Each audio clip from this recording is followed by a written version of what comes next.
السلام علیکم پیاری بہنوں. کیا آپ نے بھی یہ محسوس کیا ہے کہ رمضان شروع ہوتے ہی دل تو ہلکا ہو جاتا ہے لیکن وزن بڑھ جاتا ہے؟ تو آج کی ویڈیو آپ کے لیے ہے، اور آج کی ویڈیو میں آپ کے ساتھ یہ شیئر کروں گی میں نے کس طرح سے ڈائٹ پلان پہ عمل کرتے ہوئے رمضان میں اپنا ویٹ کنٹرول کیا، بلکہ نہ صرف کنٹرول کیا بلکہ اپنے وزن کو کم کیا.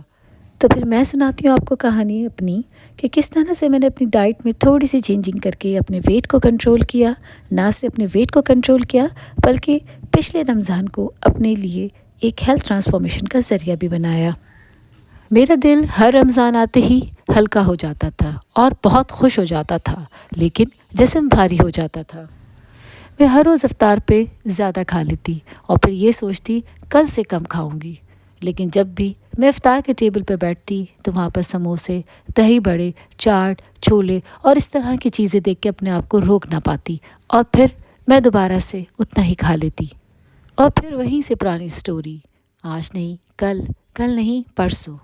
ایک دن میں نے ایسے یوٹیوب پہ اسکرال کرتے ہوئے ایک آرٹیکل پڑھا جس میں یہ لکھا تھا ہاؤ ٹو لوز ویٹ.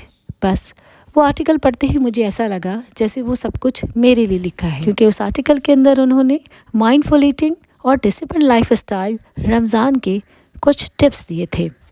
اور اس آرٹیکل سے مجھے یہ سمجھ میں آیا کہ رمضان صرف بھوک برداشت کرنے کا نہیں بلکہ اپنے آپ کو مضبوط بنانے کا اور اپنے آپ کو ڈسپلن کرنے کا مہینہ ہے. سحری کا ٹائم. صبح اٹھتے ہی میں نے سحری میں نیم گرم پانی پینا شروع کیا یا پھر کوئی بھی ہربل ڈرنک.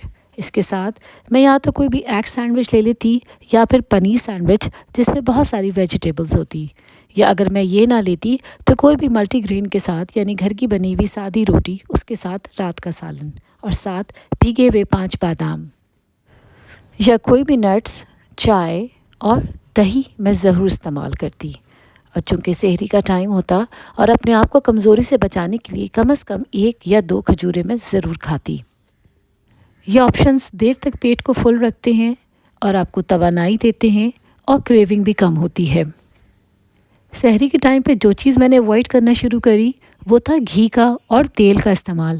میں نے پراٹھے کھانا چھوڑے، کھجلا اور پھینی سے جان چھوڑایا تو میرا ویٹ خود بخود کنٹرول ہونا شروع ہوا. افطار کھولنے کا ٹائم. افطار کے وقت ٹیبل پر زیادہ تر ایسے آپشنز ہوتے جس میں یا تو آئل سے بنی ہوئی چیزیں ہوتی یا شوگر کنٹینٹ والی یعنی کہ جوسز یا شربت. اس کے علاوہ ڈفرینٹ ورائٹی کے پکوڑے، سموسے، رول، دہی بڑے یا پھر میٹھے فروٹ چاٹ.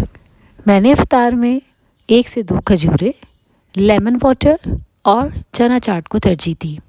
میری امی نے مجھ سے کہا کہ بیٹا ٹیبل پر اور بھی چیزیں ہیں، ان کو بھی کھاؤ. تو میں نے ان کو کہا کہ بس آج کے لیے اتنا، باقی کل. میں نے یہ سوچا مسئلہ صرف کھانا نہیں بلکہ اپنی کریونگ کو کنٹرول کرنا ہے، جس کے لیے میں نے یہ 5 گولڈن اصول اپنائے اور اپنا رمضان ٹرانسفارمیشن سٹارٹ کرا. نمبر 1، نیند. 7 سے 8 گھنٹے کی نیند، چاہے جتنا بھی ٹائم ملے. اپنی باڈی کو ریسٹ دو. نمبر 2، پانی. پانی زیادہ سے زیادہ پینا، رمضان میں ڈی ہائیڈریشن سے بچنے کے لیے انٹیک اچھا کرنا. نمبر 3، افطار کم کھائیں، سوچ سمجھ کے کھائیں اور کھانا جلدی کھائیں، اس سے وزن کم کرنے میں بہت مدد ملتی ہے. نمبر 4، انزائٹی اور اسٹریس کو دور رکھنا ہے. رمضان ایک پیسفل مہینہ ہے تو ہمیں انزائٹی اور اسٹریس سے اور ڈپریشن سے بچنا ہے.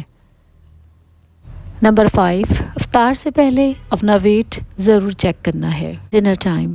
ڈنر کے وقت میری پلیٹ میں تھوڑے سے بوائلڈ رائس اور گھر کا بنا ہوا چکن کا سادہ سالن موجود تھا، ساتھ میں کوئی سیلڈ. اس طرح کرنے سے فائبر اور سیلڈ کے ساتھ آپ کی کریونگ بھی کم ہوگی اور آپ کو پورا دن فل محسوس ہوتا ہے. یا بوائلڈ رائس نہیں لینے تو پھر گھر کی بنی ہوئی ملٹی گرین یعنی چکی کے آٹے کی سادی روٹی، اس کے ساتھ کوئی بھی سبزی یا دال بھی لے لیتی تھی، لیکن اس کے ساتھ گرین ویجیٹیبل یعنی کہ سیلڈ لینا ضروری تھا. اس طرح سے ڈائجیشن کا مسئلہ بھی نہیں ہوتا تھا اور فائبر کے ساتھ ساتھ فل باڈی کو اسٹرینتھ مل جاتی تھی. سونے سے 1 گھنٹے پہلے میں اپنے لیے ہلدی ملک بناتی. اس سے میری باڈی کو نہ صرف ریکوری میں مدد ملتی بلکہ میری باڈی ریلیکس بھی ہو جاتی تھی. اور پھر عید کا دن آیا۔ نہ صرف میں بلکہ جو بھی مجھے دیکھتا وہ حیران رہ جاتا، چونکہ جس طرح پچھلے ہر رمضان میں ویٹ گین کر لیتی تھی اور پھر پریشان رہتی تھی، اس دفعہ نہ صرف میں نے اپنا ویٹ کنٹرول کیا بلکہ میرے چہرے پہ جو اطمینان اور گلو تھا وہ دیکھنے کے قابل تھا۔ میں نے اپنے اللہ کا شکر ادا کیا کہ یہ جو بھی کچھ ممکن ہوا میرے رب کی رحمت سے ہوا، اور یہی میری سب سے بڑی جیت تھی۔ میں نے اس چیز کو سمجھ لیا تھا کہ رمضان صرف ایک روحانی مہینہ نہیں بلکہ ایک پرفیکٹ ٹائم ہے اپنی ہیلتھ ٹرانسفارمیشن کا۔ تو پھر مائی ڈیئر سسٹرز، اگر آپ اس ڈائٹ پلان کو فالو کریں گی تو انشاءاللہ آپ کی بھی ہیلتھ بہتر اور ویٹ لاس سکسیزفل ہوگا۔ تو پھر آئیے اس رمضان کو صرف فاسٹنگ کا ہی نہیں بلکہ کمپلیٹ ہیلتھ ٹرانسفارمیشن کا مہینہ بھی بنائیں۔ ویڈیو پسند آئی ہو تو ویڈیو کو لائک، شیئر اور سبسکرائب کرنا نہ بھولیں۔ ملتے ہیں نیکسٹ ویڈیو تک، ٹل دین اللہ حافظ۔